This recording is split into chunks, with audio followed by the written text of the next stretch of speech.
Have you ever had a feeling while playing Destiny where you just went, damn, that is such a satisfying feeling? Whether it be hitting every crit with Whisper of the Worm, maybe getting a solo flawless dungeon, or even a 1v3 in Trials. Well, today I'm going to show you mine, and I'd like to show you that in a incorporated build, or rather, a multi-build. Let's take a look. Tethering deep. I'm moving up a little bit. Oh, that's beautiful. That's video game right there. Is there a better feeling than hitting your golden gun and seeing an entire army of enemies just turn into dust in front of you with a ton of numbers floating on your screen like you're playing the slot machines? Or maybe that's just me. I don't know. But let's get into the details of this setup.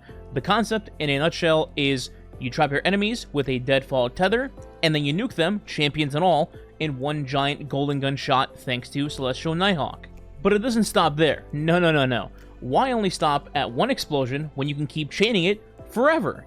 If this loop is done right, you'll be drowning in orbs of power, and each of you will be making 5 to 7 orbs per rotation. First, we have Hunter number 1, the Nightstalker Hunter who is in charge of debuffing everything. Here are the main keys to your setup. Your exotic of choice is going to be Orpheus Rigs, so when you fire your tether, you'll immediately get half of your super refunded before anything is even killed. To add to that, we have some mods to keep you going, and they are the following. Dynamo and Distribution, both for decreasing the cooldown of your super regen. These are extremely easy to use, as you can dodge near enemies all the time very easily, and you have invisibility on top of that to make it even safer. Next is a Weapon Siphon of your choice, pretty straightforward.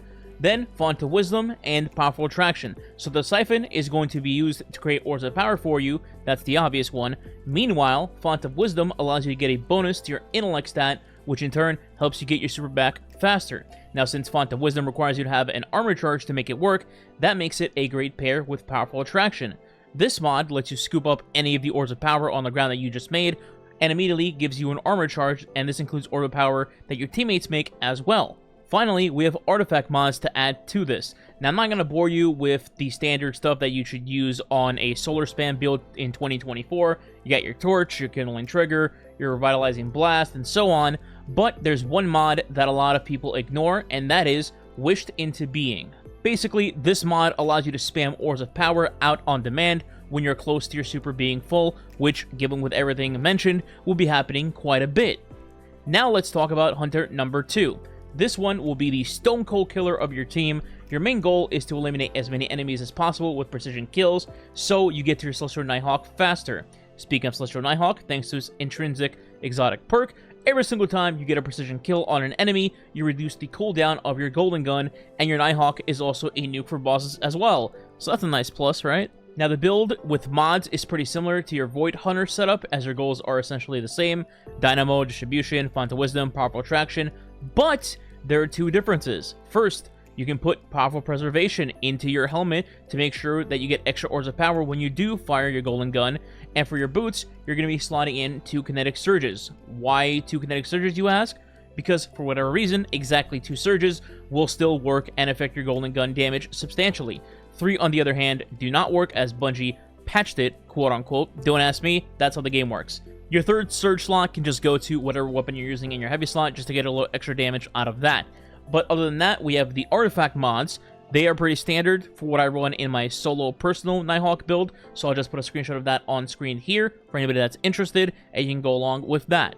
As for your additional teammates, they can realistically be whatever they want, so long as they're able to generate orbs consistently, but I will give a quick shout out to bring in a Well of Radiance Warlock with Phoenix Protocol specifically. Just like Orpheus Rigs for Hunters, Phoenix Protocol will allow you to pop your well and give everyone healing and a damage buff, while also getting refunded on your super because you're killing stuff inside of your well, and then having access to a ton of orbs, which in turn will give you another well to use after the first one runs out.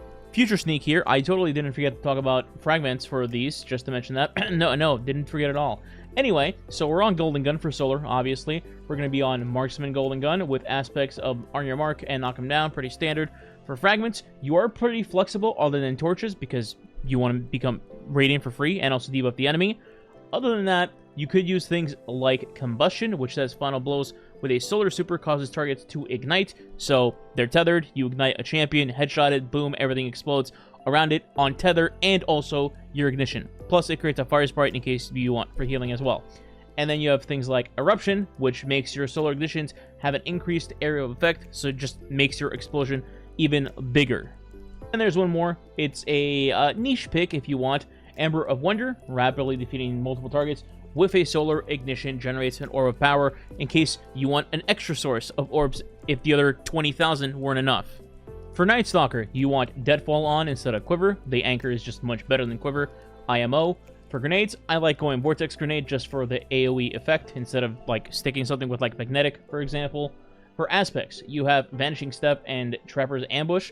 So I have these on just because I can go double camo, and the more times I go camo and I dodge next to enemies, Dynamo and Distribution activate, so it's just very helpful.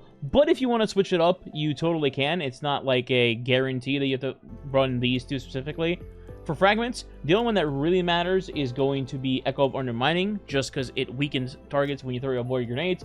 Other than that, I have Starvation, Persistence, and Reprisal. You could honestly tweak this as much as you want. Really, the weakening is the one thing that matters. And finally, you want to have Gambler's Dodge on, because when you dodge, you get your melee back. Your melee is your smoke, which can, again, make you invis and make it extremely safe for you to just run around dodging on enemies. So, between having a Hunter that can cycle tether non-stop, a Celestial Nighthawk Hunter who can blow up the entire room and bosses non-stop, and a Warlock who spams the best super in the game for your team, you'll be able to easily clown on any 3-person activity in the game that has a lot of ad density, and this includes Grandmasters, which are at negative 25 power, which you've been seeing on screen the entire time, getting blown up anyway. And it's probably worth noting that there are other combos you can use. For example, you could use Dawncore's Dawnblade and replace the Nighthawk and just have Tether and Dawnblade do a similar thing, although you probably have to build up your Dawnblade a little slower than a Nighthawk, but the idea or the concept is still the same. I just wanted to share something that looked like a satisfying feeling in the game, especially since we're gonna have to wait for final shape for the next 5 months or something. This brings me to my one question as we close out the video. What is your most satisfying feeling while playing Destiny? Let me know in the comments below, and while you're down there, please consider subscribing today. Maybe leave a like with the comment.